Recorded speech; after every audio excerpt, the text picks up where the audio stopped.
Welcome! You're listening to A Little Podcasting with Fiona Gherkin, Principal Consultant from Little Things Consulting in Launceston, Tasmania. Fiona also has with her black rescue cat Annie. Welcome to A Little Podcasting with Fiona and Annie. Ciao, I'm Fiona, and I don't actually have my cat Annie with me today. She's very hot, so she's out lying somewhere cool in the lounge room, so she won't be joining me. So today you're listening to episode 3. I think there's a psychopath sitting next to me. I recently listened to a fantastic audiobook called The Wisdom of Psychopaths, Lessons in Life from Saints, Spies and Serial Killers by Kevin Dutton. And I loved it so much that I actually went out and brought the actual book because I wanted to see it in writing. I really loved some of the insights that Dutton had in terms of psychopaths, because he not only touched on those very extreme psychopaths, many of whom are in prison for horrid crimes, but he also talks about those psychopaths that function in the day-to-day life and society that we live in. You find that he highlights the positive and negative traits of being a psychopath and interviews a range of successful and unsuccessful psychopaths. Unsuccessful, I mean those that end up in prison, in the writing of his book. And it's really definitely worth a read if you enjoy this topic. So psychopath has always been one of my favourite topics, and I've always loved those true crime stories, not for the gore, but for the psychology behind what motivates people to commit horrendous acts without remorse. As a species, human beings can think and process their own behaviour, which for many of us results in sleepless nights after saying something stupid at work the day before. But for a psychopath, a killer or a criminal, or even just a mild psychopath, how people can convince themselves of horrendous acts and that they've done it for the right reason. This topic fascinates me because in essence, a psychopath is someone that can convince themselves that their behaviour was reasonable and necessary. But I really don't want to cover that extreme end. I want to talk about those people that use their lack of care for others and the ability to justify their bad behaviour to climb the corporate ladder and to get what they want in life through lies and manipulation of others and destroying anyone in their path like a bulldozer. Many of us would have experienced these kind of people at work. They're those people that don't appear to care about anyone but themselves, but at times seem quite caring. And this can be very confusing for someone who doesn't have those tendencies. They're like, oh, but maybe they are a nice person. Dutton explains this topic so well, and what I want to cover are some of the key points that opened my eyes to how I have been the victim of multiple psychopaths who have slapped me out of the way to get what they want, both in my private life but also in my career, and how they've lied and deceived and justified their behaviour. So I'm going to cover a few key points from which I've gained from this book, things that highlight someone as a psychopath. So the first one is that they're very power hungry. They need to be in control. They need to know exactly what's going on at all times. And mainly because information is power. If you know where the pieces are on the board, then you know how to easily manipulate a situation.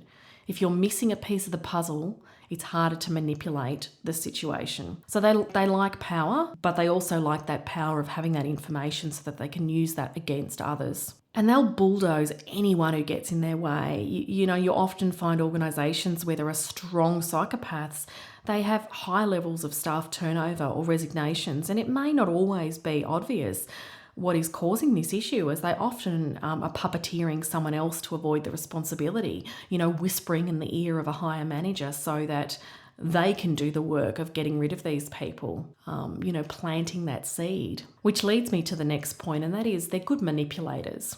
So they can, yes, whisper in the ear of the right person to convince them of something, to get their own way. They know which buttons to push to get what they want out of a situation. They are the masters at pulling the heartstrings and convincing others that they are not only can they do the job, but they deserve it. And they truly believe that. So by seeming like they care is a way of stepping out of their boundaries, but seeming like a good person. So it might be, oh, look, you're having a rough time. I'm really sorry to hear that, your family's not well or your mum's not well.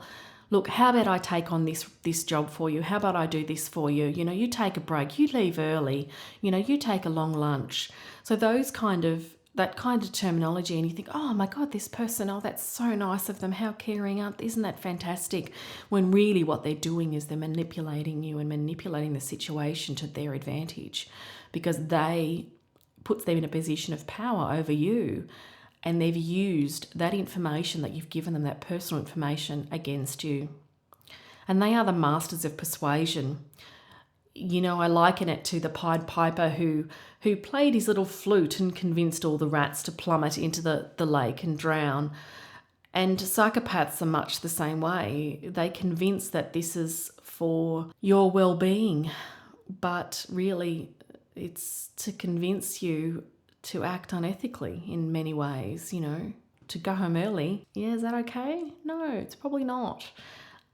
Given that, especially if they're not your manager, and usually psychopaths don't bother to manipulate those people below them unless it's to their advantage. So the third characteristic that I want to highlight is the fact that they're quite delusional. And I think Dutton refers to this as sort of that unshakable confidence, but I actually call it delusional because I think in many ways they are quite delusional. That level of confidence that they have is false.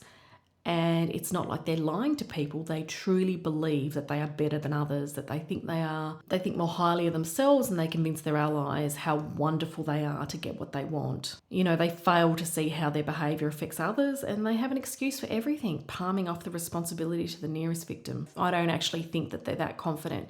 I think it's a way of hiding a lack of confidence. And if anybody challenges them on their self-belief and their thinking of whether they can do a certain role or a certain job, they're suddenly seen as someone who is jealous or as a bully. Which brings me back to my next point, which a characteristic I've called the charming saviour. So being quite charming and also being a saviour are two things that are highlighted by Dutton as key components of a psychopath. I've combined them because I think that they kind of fit together. It's common for psychopaths to befriend the person whose position they want and to convince them that they're beaten before they start. So, oh, are you sure you can do that? Are you sure you're making the right decision? And they really start to wear them down. It's kind of the opposite of them having this, unshakable self-confidence. They identify the weaknesses of an individual and they start to wear them down and convince them they actually can't do the job they're doing. And by breaking their self-confidence, they can then one day step in, save the day, and take over this person's job. And I know that sounds quite ruthless, but I've seen it happen, and I've seen it happen on multiple occasions. I've seen situations where a psychopath has continued to assist someone in a higher role, a role that they potentially want, to ensure that they learn the work of their victim. They learn the work of the position that they want, so that when they've finally worn this person down, they can then step in and take over their position and essentially save the day. And often, I've also seen processes and worked with organisations where recruitment has even been delayed, so this person, because they hold all the cards, can continue to hold on to that role and to gain experience in that role so that they almost have a claim to it. It's almost like squatters' rights. They've been there long enough. They've already fulfilled the position and therefore they should be entitled to it. And because they are so manipulative, they can potentially convince someone if they can get what they want simply by opening their mouth. So the earlier points are very much about how to gain power, manipulate.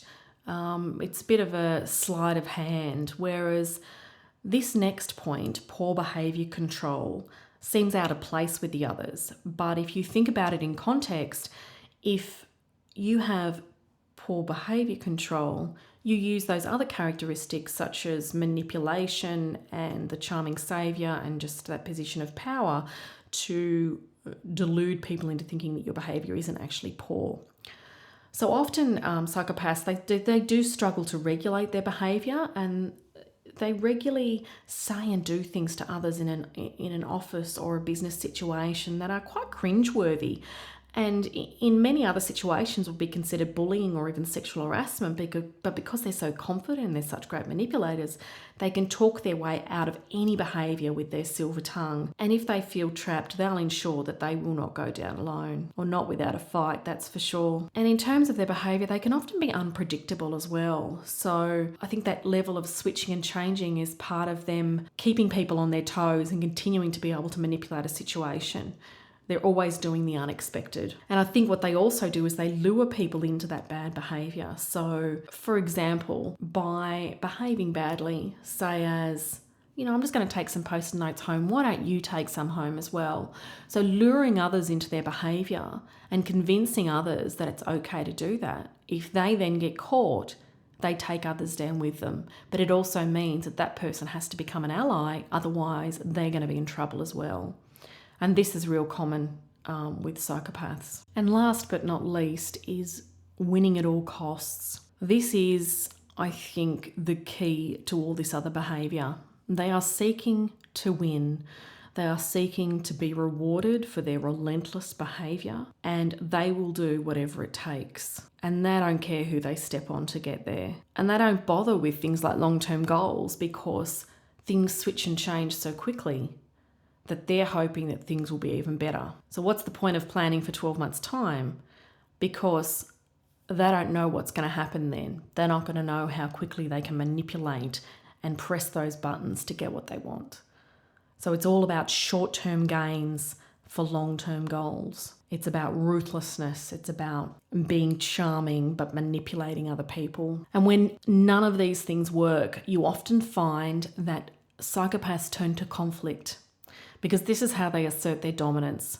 And when they run out of options, they go for playing the victim in a situation where they're actually the perpetrator. But they find that by playing the victim, they've been so good at manipulating others, they can potentially push out that person they've been trying to get rid of. Because if they've manipulated everybody around them, people become confused about what's right and what's wrong and what's real and what's not. So Dutton had some fantastic points, and it is really quite a humorous read and a great listen as an audio book. Please, pick up a copy. It's definitely worth the read. The Wisdom of Psychopaths. Before I finish up, I wanted to talk about an article that I found on executive psychopaths. And there is quite a bit of work out there around corporate and executive psychopaths. I'd certainly love to see a lot more work done in the area of, human services and psychopaths in the human services sector. And, stay posted, but that might be my next research project. So this is called Executive Psychopaths, and it's by Gardner Morse, and it was written back in October 2004.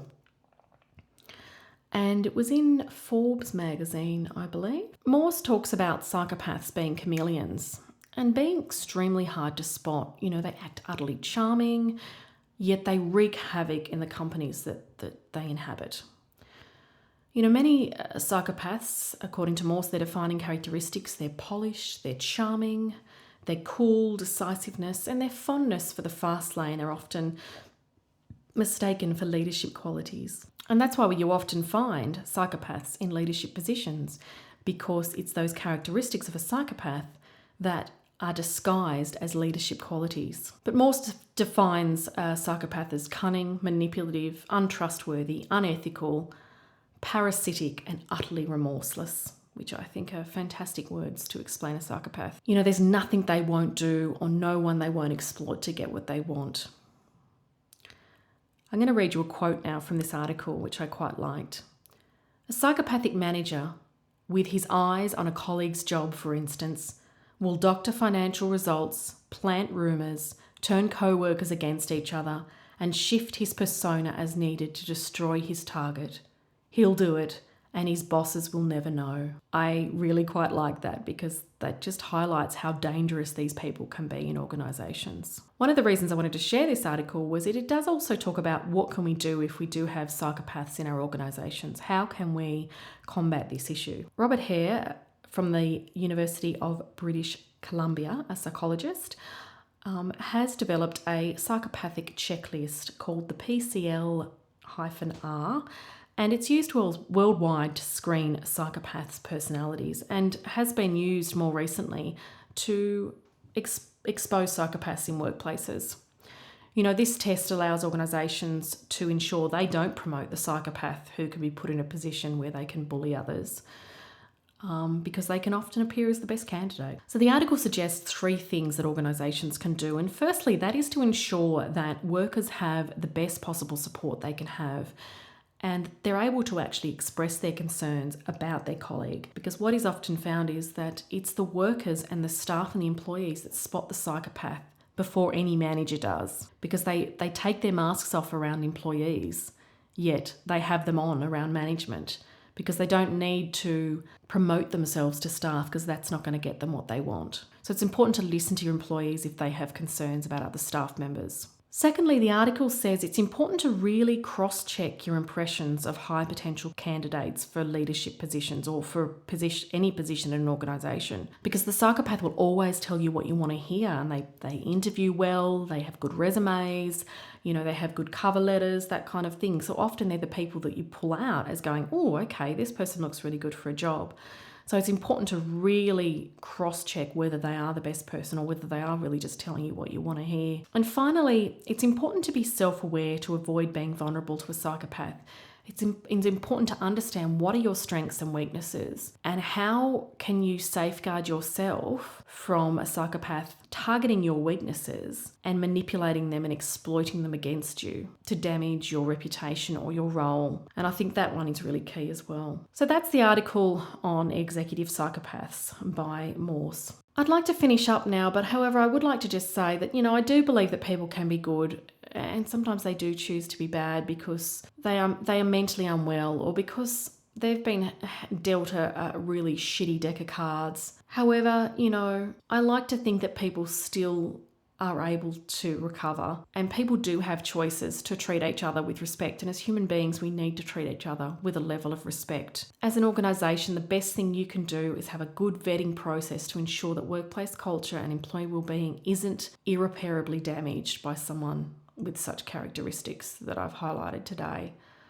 The well-being of your employees needs to be first and foremost. If you lose good employees, you in essence lose the heart of your organisation. So as an organisation, you need to be self-aware, and you need to always have your eyes open to those people that appear to be doing the right thing but are not.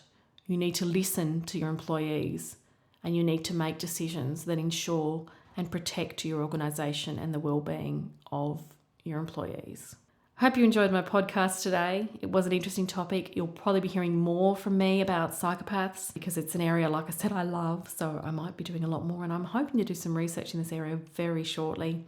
But thank you so much for listening. If you did want to know more about me or Little Things Consulting, please feel free to go to my website at www.littlethingsconsulting.com.au. All the links are there for my social media. Follow me on Instagram, Facebook, Tumblr, YouTube. This podcast is on Apple Podcasts, Podbean and Spotify. If you have any questions or comments, I'm really pleased to hear from anyone who wants to leave a comment or recommend a future topic, which you can do via my website or via Facebook. But until next time, arrivederci, and I look forward to you listening to my next podcast. Thanks for joining me.